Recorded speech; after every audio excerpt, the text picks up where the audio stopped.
TV31 news network में आप सभी का इस्तकबाल है। शहजादे गौसे आजम खतीब दक्कन हजरत सैयद शाह काजिम पाशा कादरी अल मूसवी अल जिलानी रहमतुल्लाह अलैह का उर्स मुबारक। अल्हम्दुलिल्लाह कल शाम शहजादे गौसुल आजम खतीब दीन दरगाह हजरत सैयद शाह काजिम पाशा कादरी अल मूसवी अल जिलानी रहमतुल्लाह अलैह का चौथा उर्स मुबारक बड़े ही अदब व एहतराम के साथ शानदार तरीके से मनाया गया। इस उर्स मुबारक में हजारों अकीदतमंदों ने शिरकत की। सज्जदा नशीन शहजादे गौसुल आजम मौलाना हजरत सैयद शाह आलाए मुस्तफ़ा कादरी अल मूसवी अल जिलानी अली पाशा साहिब ने संदल माली के फ़राइज़ अंजाम दिए। इस मौके पर कई उलमाओं व मशाइख मौजूद थे। उर्स मुबारक के मौके पर AIMIM जनरल सेक्रेटरी जनाब अहमद पाशा कादरी साहब ने मेहमान खुसूसी के तौर पर शिरकत की, बारगाह की ज़ियारत की। उर्स के पुरनूर मौके पर नाते महफिल व बयानात किए गए। मशहूर व मारूफ उलमाओं ने इस मौके पर शिरकत की। गुलपोशी व शॉलपोशी भी अमल में आए। अल्हम्दुलिल्लाह हजारों अकीदतमंदों के लिए दरगाह के जिम्मेदारान की जानिब से बेहतरीन इंतजामात किए गए थे। आइए देखते हैं इस खुसूस में उर्स मुबारक के चंद खास झलकियां हमारी ये खास रिपोर्ट में। ऐसे ही अहम और ख़ास खबरों के लिए TV31 न्यूज़ नेटवर्क को लाइक करें, सब्सक्राइब करें और शेयर करना ना भूलें।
तवज्जो चाहूंगा, किसी दरिया के किनारे एक बुजुर्ग रहते थे।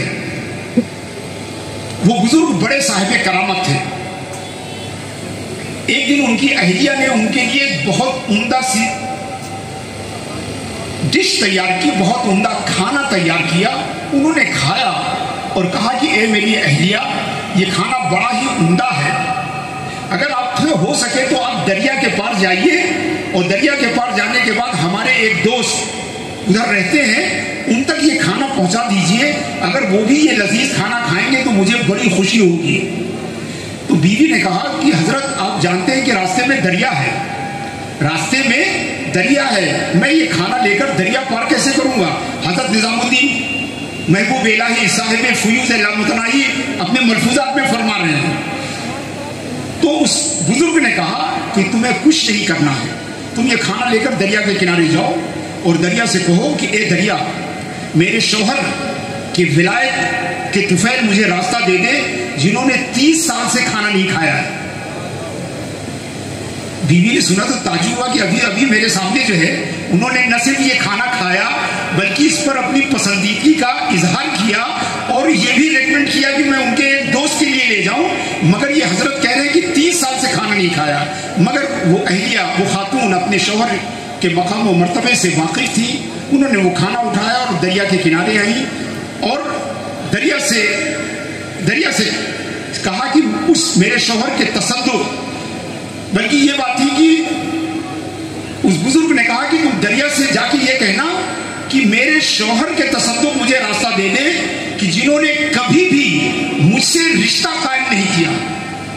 तो बीवी को ताज्जुब हुआ, क्योंकि वो इस हकीकत से वाकिफ थी। वो बतौर बीवी उनके साथ कई सालों से गुजार रही थी, मगर कुछ बोली नहीं और दरिया के किनारे आई और दरिया से यही बात कही। दरिया दरमियान से शक हो गया और एक रास्ता बन गया। वो औरत उस रास्ते से गुजर कर उनके दोस्त के पास गई, उन्हें खाना दिया और वो जो खाना खा चुके थे उसने बर्तन समेटा और बर्तन समेटने के बाद कहा कि हजरत, मैं اپنے شوہر کے بتائے ہوئے طریقے کے مطابق دریا پار کر آئی، مگر جیسے میں نے دریا پار کیا دریا کا پانی پھر مل گیا تھا، اب میں واپس کیسے جاؤں گی؟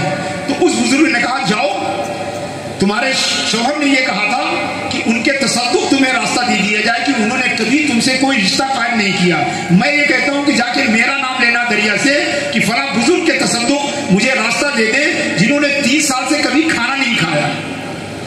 تو اس عورت کو بھی تعجب ہوا کہ جو میری شوہر نے کہا وہ بھی خلاف واقعہ اور جو ان کے دوست کہہ رہے ہیں یہ بھی خلاف واقعہ، مگر وہ وہاں سے واپس آ گئی اور وہی بات اس نے دریا سے کہا کہ اے دریا فلاں بزرگ کے تصدق مجھے راستہ دے دے جنہوں نے 30 سال سے کھانا نہیں کھایا، اور دریا پھر شک ہو گیا، پھر راستہ بن گیا۔ وہ پھر اس سے گزر کر اپنے شوہر کے پاس آئی، مگر اس وقت تک اس کا سر جو ہے وہ درد کی شدت سے پھٹنے لگا۔ اس نے آگے شوہر سے کہا مجھے بتائیے کہ یہ ماجرا کیا ہے، آپ نے جو کہا وہ بھی خلاف واقعہ ہے میں جانتی ہوں، اور جو آپ کے دوست نے کہا وہ بھی خلاف واقعہ، انہوں نے میرے سامنے 30 سال سے کبھی کھانا نہیں کھایا۔ تو ان کے شوہر نے بتایا کہ سنو، کھانا کھانے اور کھانے میں فرق ہے، دنیا سے رشتہ بنانے اور بنانے میں فرق ہے۔ ہم نے تم سے کبھی کوئی رشتہ اپنے نفس کے لیے نہیں کیا بلکہ اللہ کی رضا کے لیے کیا، اور میرے دوست نے کبھی کوئی چیز اپنے حلق میں نہیں ڈالی مگر صرف اللہ کی رضا کے لیے ڈالی۔ تو انسان جب اللہ کے لیے جیتا ہے تو اس کا کھانا کھانا نہیں ہوتا، اس کی دنیا داری نہیں ہوتی۔ تو عزیزان گرامی، یہ خانقاہیں ہمیں اللہ کے لیے جینا سکھاتی ہیں، اللہ کے لیے ہمیں جینا سکھاتی ہیں۔ تو ضروری ہے کہ ہم یہاں کے پیغام کو، یہاں کی میسج کو لے کر جائیں، اس پر عمل کرنے کی کوشش کریں، اس پر عمل کرنے کی کوشش کریں۔ حضرات گرامی، اولیاء اللہ کے پیغام میں سے ایک اہم پیغام ہے عفو و درگزری، اور یہ اللہ فرماتا ہے وَلْيَعْفُوا وَلْيَصْفَحُوا أَلَا تُحِبُّونَ أَن يَغْفِرَ اللَّهُ لَكُمْ۔ چاہیے کہ تم لوگوں کو معاف کرو، توجہ سے سنیے گا، لوگوں کو معاف کرو، چاہیے کہ تم لوگوں سے درگزر کرو۔ أَلَا تُحِبُّونَ أَن يَغْفِرَ اللَّهُ لَكُمْ، کیا تم نہیں چاہتے ہو کہ اللہ تمہیں معاف کر دے؟ حضرات گرامی، ذرا الفاظ کا تیور دیکھیے، اللہ فرما رہا ہے کہ تم لوگوں کو معاف کرو، لوگوں سے درگزری کرو۔